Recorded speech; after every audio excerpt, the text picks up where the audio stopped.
E ontem, durante todo o dia, muita gente se perguntou, afinal de contas, o que é um surto? Do que se trata? É um transtorno mental? É porque a pessoa toma remédio controlado? E claro que o Manhã Total segue na linha de informar, de esclarecer, segue na linha de orientar. Por isso, eu convidei aqui hoje para estar comigo a psiquiatra que topou na hora, a Dalis Fonseca, que está aqui com a gente. Muito obrigada por aceitar o convite, viu, Dalis? Seja bem-vinda. Obrigada, eu que agradeço pelo convite aí, a gente fazer pelo menos um breve esclarecimento sobre o tema, Exatamente. O que é um surto, Dalis? Então, a gente fala assim, às vezes, comumente, corriqueiramente, a pessoa está surtada, ela teve ali, de repente, uma fuga da realidade, mas até o quadro in loco, ainda nem definiram ao certo, no caso específico, mas trazendo para a psiquiatria. Onde a pessoa pode ter fuga da realidade, onde ela pode cursar ali com delírios, com alucinações. Às vezes ela não vai ter uma sintomatologia muito exuberante, assim, que a gente vai perceber que ela pode estar com um comportamento mais bizarro. Sim. Mas a pessoa pode abrir ali lentamente, leniente, ali, alguma indícios já de que não tá com a fala desconexa, ou ela pode ficar com os pensamentos mais paranoicos. Então, ela vai ter pensamentos intrusivos, que pode ser delírio, alucinação, que é mais vozes. Então, assim, tem vários transtornos que podem cursar com surtos. Então, pode ser transitório, pode ser um quadro mais longitudinal, então depende de cada caso. Pode ser, por exemplo, uma depressão crônica, uma depressão grave, um transtorno de ansiedade generalizada? Exatamente, pode ser também um dos possíveis transtornos que podem causar, realizar o surto. A gente vê mais comumente em transtornos de humor ou da esquizofrenia também. Da esquizofrenia é mais clássico porque a gente pensa sempre num paciente com esses sintomas mais intensos, Mas uma pessoa com uma depressão grave, ela pode sim ter o surto ali, apresentar esses episódios de fuga da realidade também. Também outros casos não psiquiátricos também, de causas clínicas, de uso de medicação pode fazer surto, abuso de substâncias, de álcool, quadros de infecção. Pessoas, por exemplo, podem estar num quadro, a gente vê muito idosinho quando está na UTI, que começam assim, a ter quadros de delírio, até tem um termo diferente na medicina, que é delirium, que ele começa a nem saber onde está, não começa a falar coisa com coisa. Então, imagina, a gente tem uma série de fatores, até corticoide pode às vezes desencadear. Então, causas psiquiátricas e às vezes não psiquiátricas, causas clínicas. Causas clínicas. E aí, no caso, como que as pessoas devem agir? Começaram a reparar que a pessoa está tendo todos esses sintomas, ou alguns dos sintomas que você trouxe pra gente, como agir para poder ajudar, Sim. Porque ela pode representar um risco para ela e um risco para quem está em volta. Exatamente, porque se o sintoma é mais sutil, a pessoa num estado mental, quando a gente vê uma pessoa no seu dia a dia, ela tem ali uma consciência preservada, uma fala preservada, mas de repente começa a ter uma privação do sono, começa com essa fala desorganizada, não tem nenhum transtorno prévio, ou a gente observa que ali teve algum quadro de uma vivência, uma perda, um trauma, e começa a ficar desconectada. Eu posso, a pessoa comumente, um familiar, quem está em volta, buscar uma ajuda, um acolhimento médico, psicológico, buscar essa ajuda, porque tem assim, se é um quadro transitório, a pessoa às vezes pode ter um único episódio e nunca mais ter. Agora, se ela está abrindo um quadro de base de algum transtorno que é aqueles mais crônicos, então ela vai ver de repente novos episódios, se não devidamente tratado no início, corre o risco de tem estudos que falam que um episódio já reconhecido na primeira vez, você consegue já intervir, às vezes ela tem uma qualidade de vida funcional, ao exemplo da esquizofrenia, que é um quadro mais moderado, digamos assim, e ser funcional.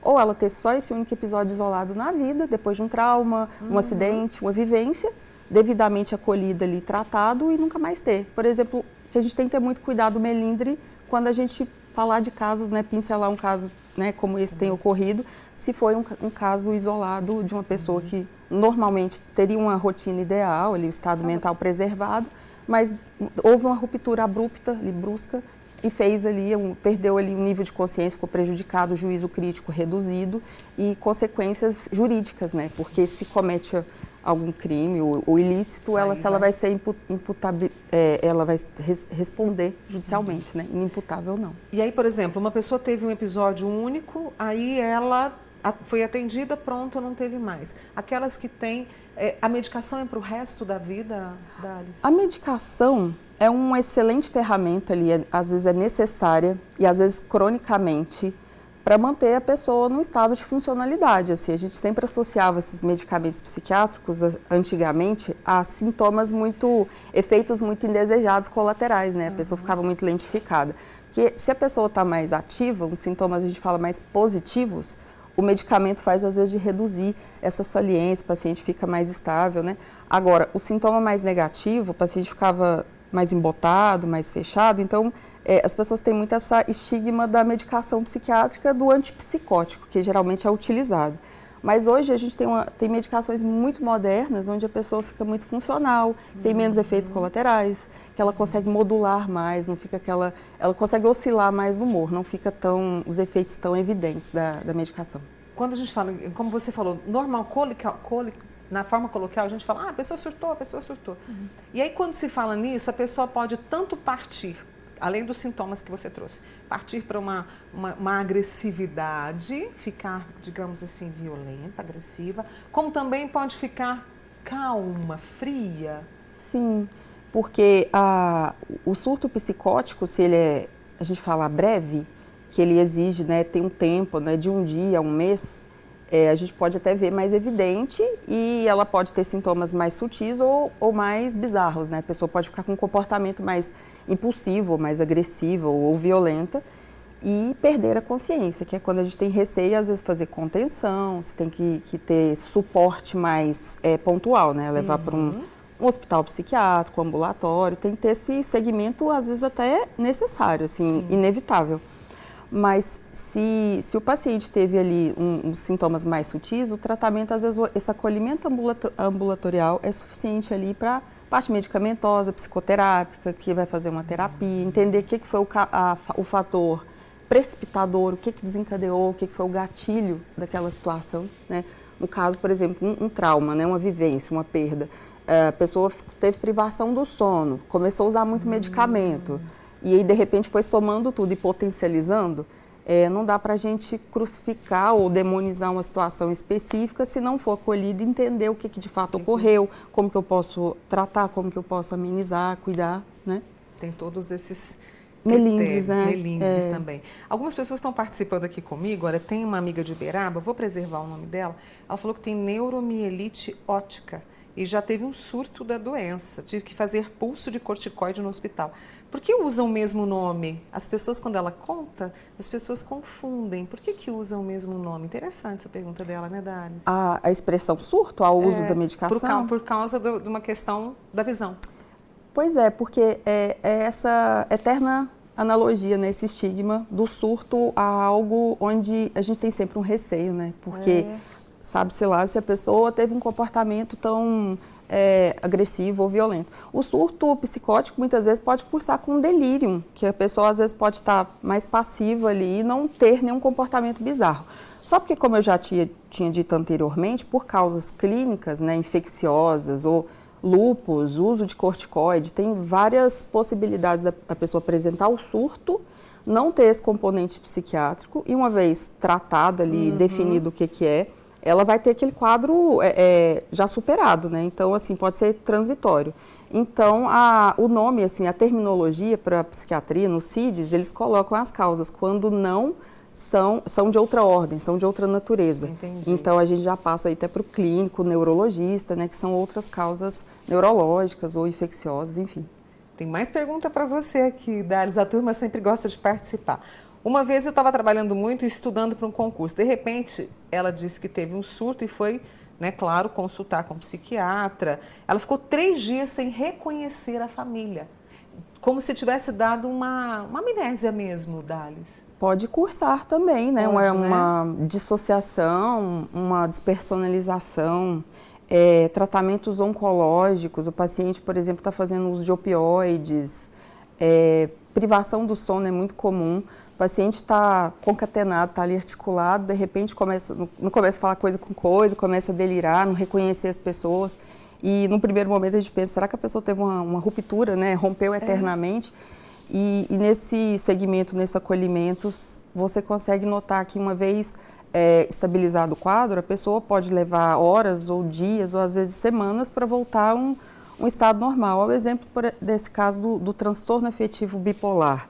É um transtorno que pode ser a pessoa num quadro de mania, ela ficar tão eufórica ou tão fora da realidade que ela vai romper também, às vezes durar dias, se ela não for devidamente abordada, pode sim ter um comportamento que incorre em risco à integridade dela ou a terceiros.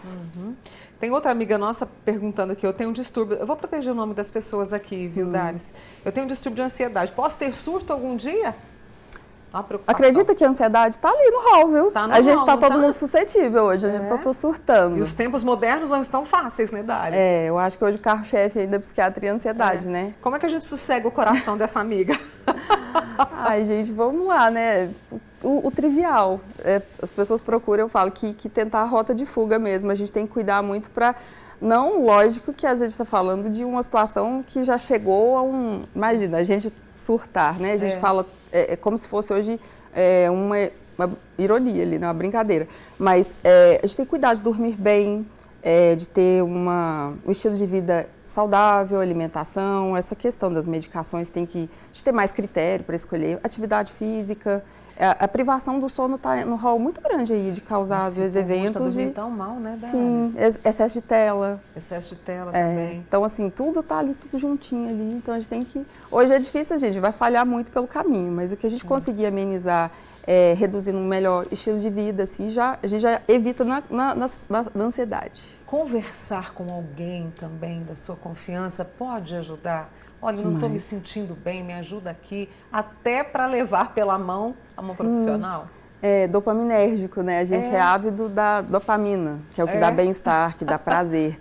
Situações agradáveis, pessoas agradáveis, né? A gente fala sobre amigos, rotas de fuga, lazer, contemplar, espiritualidade. Natureza. Sim, a gente entra num estado ali de bem-estar. O Giovanni está participando aqui comigo. Eu não vou falar o nome desse medicamento, mas, por exemplo, esse medicamento em específico pode levar a surtos momentâneos ou frequentes? Então, tem uma série de medicamentos que foram banalizados e muito utilizados assim, né? Sem critério aí, e eles podem sim, às vezes, abrir quadros de amnésia retrógrada, às vezes a pessoa nem vai lembrar o que fez ali momentaneamente. Tem história até de pessoas que tomaram, aludido o medicamento aí indiscriminadamente e fazem compras de coisas que às vezes não se lembram, ou nem tem cachorro em casa, comprou ração de cachorro, ligou para o ex-namorado, para a ex-namorada. Foi lembrar, às vezes tinha feito uso dele em associação, às vezes com álcool, que potencializou. Então, tem medicamentos, por isso que existe aí o controle especial, justamente para poder a gente reter a receita ou fazer um controle mais rigoroso, né, de algumas medicações. Apesar de que no início ele ajuda em sem demonizar a específica molécula, que ela ajuda como indutor do sono, algumas pessoas são candidatas, mas não banalizar. Precisa dessa orientação. Essa, por exemplo, como a Dalis trouxe para a gente aqui hoje de forma muito clara. Por isso eu te agradeço e te espero outras vezes aqui no Manhã Total, tá? Agradeço muito, eu estou sempre à disposição aí para a gente sanar. A psicoeducação, ela salva, conhecimento salva. E é o que a gente tenta fazer aqui no Manhã Total. Dalis Fonseca, ela que é psiquiatra aqui conosco, vai voltar mais vezes. Bom fim de semana para você. Obrigada. Obrigada, Dalis.